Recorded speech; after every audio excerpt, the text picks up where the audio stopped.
Clegg's Adventures is in the creek today, and I have got the most unusual arrowhead I've ever found in my life. It's right down here. I had to run all the way back to the house and get my camera because I wasn't planning on filming anything, but I got lucky.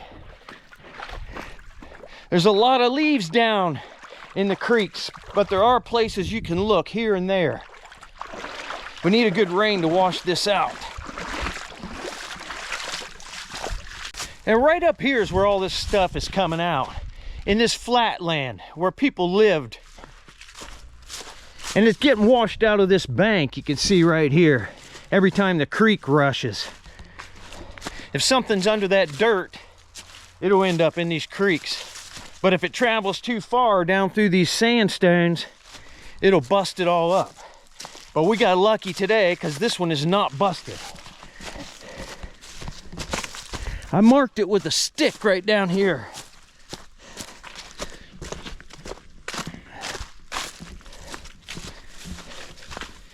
Now, I get a lot of people in the comments saying that the reason I find artifacts in these creeks, especially this creek, is because it was a hunting ground that animals had to come down here and drink. Well, I don't deny that, but I think it was more of a living area than a hunting area, simply because the fact that I don't only find projectiles, I find knives, and I found pottery in this creek too.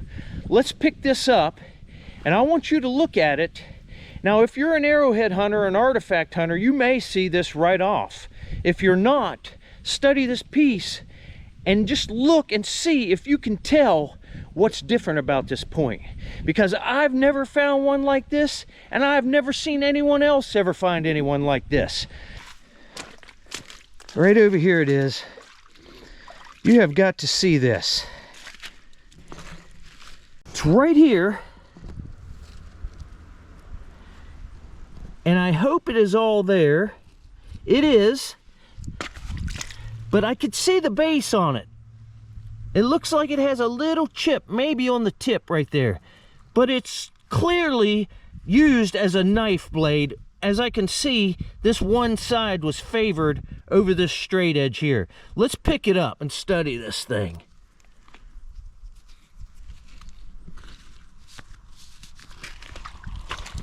Now, like I say, the arrowhead hunters are going to get this straight away.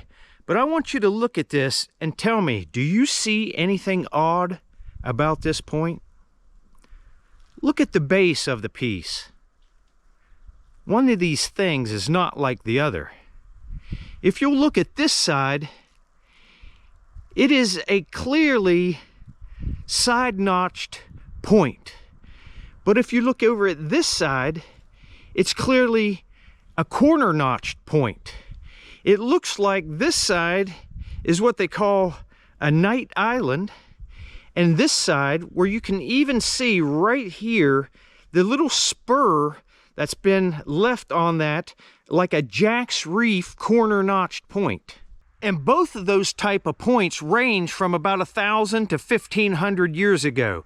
But that just goes to show you that one group of people just didn't make one type of projectile or knife. And this person here had knowledge of both of these types of projectiles and knives. And they put it to use, some reason, to haft it in a specialty job and made it this way. Look at that. It's clearly a combination between a Jack's Reef corner-notched and a night island. We shall call this one the Knight's Reef. You come back now.